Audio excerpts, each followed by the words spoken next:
आज मैं आदर्श समाज का 44वां भाग बताने का प्रयास करूंगा।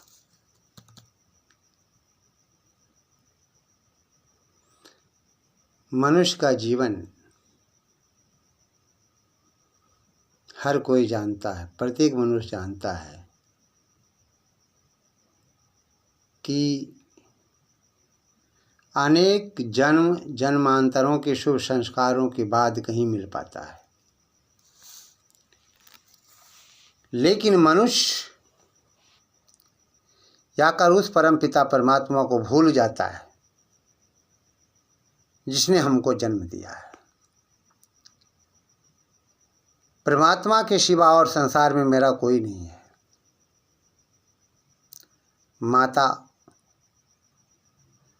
जब तक जिंदा रहती है तब तक वो मेरे साथ है, पिता जब तक जिंदा रहते हैं वो मेरे साथ हैं, लेकिन इन दोनों के जाने के बाद यदि मेरे साथ कोई अगर होता है तो वह परमात्मा है। जहाँ हम जाते हैं वहाँ मेरे साथ परमात्मा होता है। कोई नहीं होता। जो व्यक्ति ये सोचता है कि मेरा इस संसार में कोई नहीं है, वो गलत है। मैं भी कभी कभी निराश हो जाता हूँ, मेरे पिताजी नहीं, माताजी नहीं है, मेरा जीवन में है कौन? परिवार भी है, लेकिन जब परिवार से जब मन खटक जाता है तो लगता है कि संसार में मेरा कौन है। चाहे जो भी हो, पुत्र हो या पुत्री हो, पत्नी हो या बच्चे हो, संसार में कोई किसी का नहीं भी है तो परमात्मा उसके साथ है। इसलिए आदर्श समाज यह स्पष्ट करता है कि हमारे साथ ईश्वर है। हमें ईश्वर को कभी नहीं भूलना चाहिए। मनुष्य का जन्म बार बार नहीं मिलता है, और मिलता है तो शुभ कर्मों के बाद। अब हम अपने जीवन में देखते हैं, अपने जीवन को किसी अन्य लोगों से तुलना करते हैं तो आसमान जमीन का फर्क होता है। एक हम पढ़े लिखे लोग हैं, विद्वान हैं, शुभकर्मी हैं, वेदों के पथ पे चलते हैं, तो हम अपने जीवन की तुलना एक शराबी से नहीं कर सकते, क्योंकि शराबियों का जीवन तो कोई जीवन नहीं होता। जुआरियों का कोई जीवन नहीं होता। चरित्रहीन व्यक्तियों का कोई जीवन नहीं होता।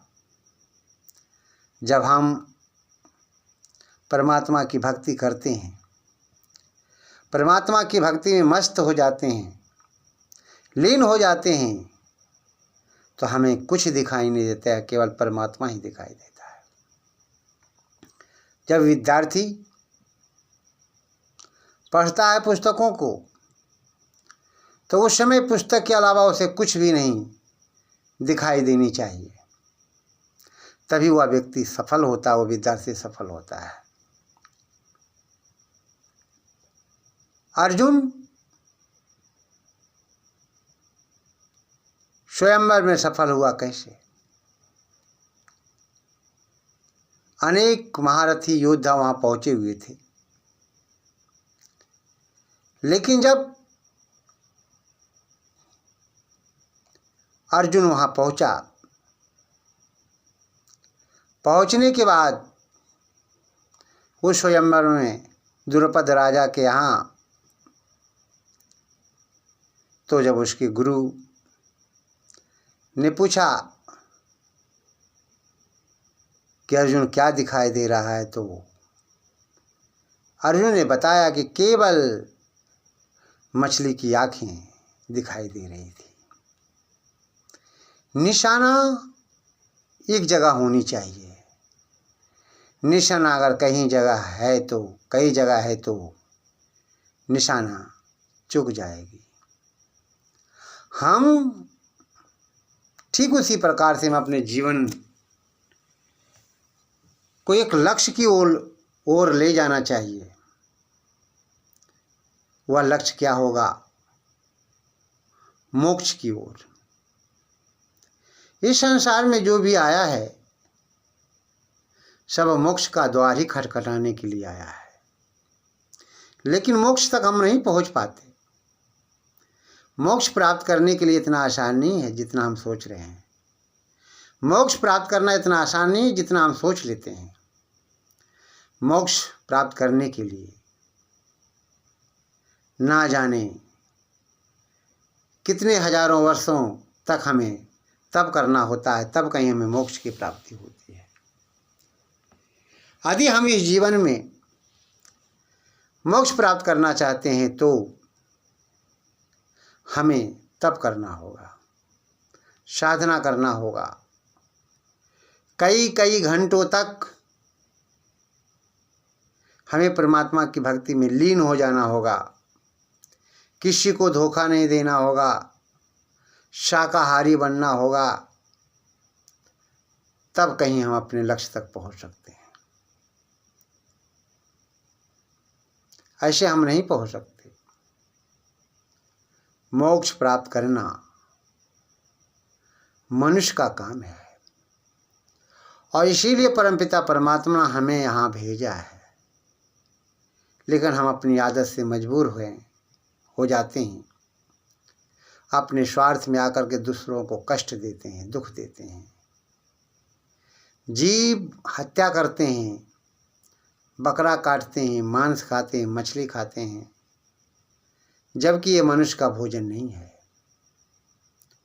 वो दुनिया के लोगों, मैं आप लोगों से ही बताना चाहूँगा, यदि वास्तव में आप आदर्शवादी हैं तो शाकाहारी बनिए, मांस मछली से दूर हो जाइए,